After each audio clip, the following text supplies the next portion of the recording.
Hey, chapter 21. The Canadian War Council was meeting in the Great Hall. Will sat to one side, listening as Holt addressed the Canadian leader and his principal advisors, Borsa, Eric, and two other senior Jarls, Lorik and Ufak, flanked the Oberjarl as they clustered around the table where Holt had spread an immense map of Scandinavia. The ranger tapped a spot on the map with the point of his sax knife. As of last night, he said, the Timijai were here, maybe 60 kilometers away from Helsham. The daylight raids are having exactly the sort of effect we wanted. The advance has gone from 30 kilometers a day to less than 12. Shouldn't cavalry move faster than that? Asked Mr. Yu. Holt perched one leg on the bench beside the table and shook his head. They'll move fast enough when they're fighting, he told them, but right now they're conserving their horses' strength. Letting them feed and move easily. Besides, now that we've reinforced Oglak's men with another half a dozen raiding groups, it's taking them half the day to simply form up, then set up camp again in the evening. He glanced up at Eric as he added, That idea of yours of sending a few warships to raid their western flanks was a good one. The Jarl nodded. It seemed logical, he replied. It's what we're good at, after all. Ragnar thumped one massive fist on the pine planks that formed the table. Raids and skirmishes, nuisance attacks. They achieve nothing. It's time we hit them with our main force and settle this once and for all, he declared, and three of his council growled agreement. There'll be plenty of time for that, Holt continued.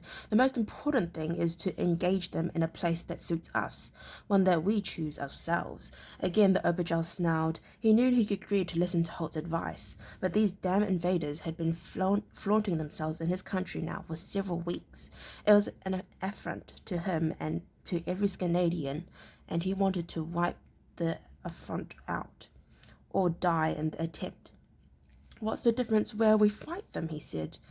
A fight is a fight. We win or we lose, but if we do lose, we'll take plenty of them with us. Holt removed his foot from the bench and stood straight, ramming the sax knife back into its scabbard. Oh, don't worry, he said icily. There's every chance that we'll lose, but let's make sure we take as many of them with us as possible, shall we? The Canadians, used to the bluster and boasting, were taken back by his cold assessment of their chances of survival, as he had intended them to be. They're cavalry, he continued. They outnumber us at least 4 to 1. They can outmaneuver us, outrun us, and they'll look for the widest possible front to engage us on. That way, all the advantages are with them. They'll flank us, surround us, and draw us out if they can. He saw that he had their attention. They weren't happy about the situation, but at least they were prepared to listen. How would they do that? Eric asked. He and Holt had discussed this briefing the day before. Holt wanted certain questions to be asked, and Eric was to ask them if none of the others seemed prepared to do so. The ranger glanced quickly at Eric, but directed his answer to all of the group. It's a standard tactic of theirs, he said. They attack on a wide front, probing, hitting, and retiring. Then they appear to become fully engaged at one or two given points. They'll stop their hit and run tactics and fight a pitched battle. Just the sort of thing that will suit your men, he added, glancing at Ragnar. The Oberjarl nodded. Then, Holt continued, they will begin to lose. Their attack will lose its cohesion and they will try to withdraw. Good, said Borsa, and the two other Jarls grunted agreement. Ragnar, however, sensed that there was more to come. He didn't comment for the moment, but gestured for Holt to continue. The ranger obliged. They'll give ground, slowly at first, then faster and faster as panic seems to set in. Somehow they'll never move so fast that your men lose contact with them. Gradually, more and more of your warriors will be drawn out of our line, away from the shield wall, away from our defenses. As they pursue the enemy, the Timijai will become more and more desperate. At least they'll seem to. Then, at the right moment, they'll turn. Turn, said the Oberjarl. How do you mean? They'll stop retreating when your men are strung out and in the open. The strongest and fastest will ahead of their well ahead of their comrades. Suddenly, they'll find themselves cut off, surrounded by the Timajai cavalry. And remember, every one of their cavalrymen is an expert archer. They won't bother coming too close quarters. They can pick your men off at their leisure. And the more they kill the leaders, the more enraged those behind will become. They'll stream out to save their friends or avenge them. They'll be surrounded in turn and wiped out. He paused. The 5 Scananians all looked at him, struck, silent. They could imagine the scenario he described. They knew the temper of their men and could see how easily such a stratagem could succeed against them. This is how they fight, Ragnar asked finally. I've seen it, Obergel. Time and time again, I've seen it. They aren't concerned with glory in battle, only efficient killing.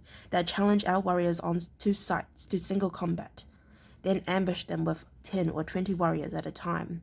If they can't shoot to kill immediately, they'll shoot to disable. Even your strongest warriors can't continue with 10 or 15 arrow wounds in the legs. Then, when they're helpless, the Timajai will kill them. He swept his gaze around the table, satisfied that they could all see the danger that faced them. He sat down, straddling the bench. Finally, it was Borsa, the healthman, who broke the long silence that had fallen in the room. Lorik and Mr. Yu had blank looks as they tried to visualize the movement. Eric and Ragnar.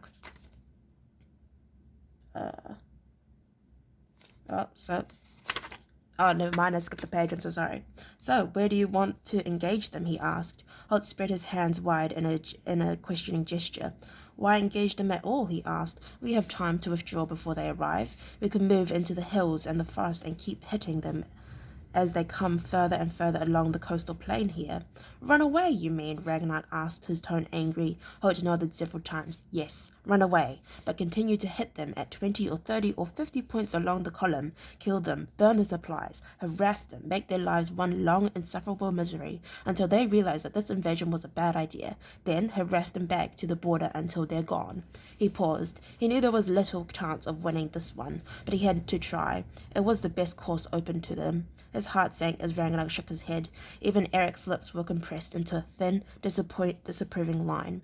Abandon Helsham to them, asked Ragnar. Holt shrugged. If necessary, you can always rebuild. But now all the Scanadians were shaking their heads, and he knew what was behind it. Abandon everything in Helsham to them, Ragnar persisted. This time Holt made no answer. He waited for the inevitable. Our booty, the results of hundreds of years of raiding, leave that to them, Ragnar asked. And that, Holt knew, was the crux of the matter. No Scandinavian would ever abandon the loot he had stored up over the years. The gold, the armor, the tapestries, the chandeliers, the 1001 times that they had hoarded and kept and gloated over in their storehouses. He caught Will's eye and shrugged slightly. He tried. He didn't even wait to hear the answer from the Obergauer and Ragnar didn't bother to state it. His tone had said it all. Holt moved to the mat once more and indicated the flat lands outside Helsham with his knife point. Alternatively, he said, we stop them here, where the coastal plain contracts to its narrow point. The Scanadians craned to look again. They nodded cautious approval. Now that Holt had withdrawn the suggestion that they should abandon Helsham and its contents to the invaders. This way, they can't attack on a wide front. They'll be cramped. And we can conceal men in the trees here, and even in the outbuildings along the shore. Lorik, older of the 2 Jarls, frowned at the suggestion. Won't that weaken our shield wall? Holt shook his head. Not noticeably. We'll have more than enough men to form a solid defensive position here, where the land is narrower. Then when the Timajai try their trick of falling back and bringing our men along with them, we'll appear to go along with it. Eric moved forward to inspect the narrow neck of land that Holt was indicating. You mean we'll do as they want? He asked. Holt pushed out his bottom lip and cocked his head to one side. We appear to, he admitted, but once they stop withdrawing to counterattack, we'll bring our ambush forces out of hiding and hit them from behind. If we time it correctly, we could make life very unpleasant for them. The Scanadians stood, staring down at the map. Borsa, Lorik, and Ulfric had blank looks as they tried to visualize the movement. Eric and Ragnar, Holt was glad to see, were slowly nodding as they understood the idea. Our best chance, he continued, is to force them into the sort of engagement that suits your men the best. Close quarters, hand to hand, every man for himself. If we can catch them that way, your axemen will take a heavy toll on them. The Temujin rely on speed and movement for protection. They are only lightly armed and armored. If we had even a small force of archers, it could make an enormous difference, he added. But I suppose we can't have everything. Holt knew that the bow wasn't a Scanadian weapon. It was no use wishing for things that couldn't be. But in his mind's eye, he could see the devastation that an organized party of bowmen could cause. He shrugged, pushing the thought aside. Eric looked up at the grey-cloaked ranger. He's small, he thought, but by the gods, he's a warrior to reckon with. We have to depend on our men keeping their heads, he said. Then we have to time it just right when we swing our trap. Otherwise, the men coming from the forest and the outbuildings will be exposed themselves. It's a risk. Holt shrugged. It's war, he replied. The trick is to know which tricks to take, which risks to take. And how do you know that? Borsa asked him, sensing that the small man, bearded foreigner, had gained the trust and the acceptance of the Oberjau and his war council. Holt smiled wolfishly at him. You wait till it's over and see who's won, he said. Then you know those were the right risks to take. Wow, that's kind of funny. Okay, I'd like to thank you very much for listening to read up to chapter 22. If you'd like to listen to me read chapter 23, then please stay posted and hopefully I'll see you next time. Bye-bye.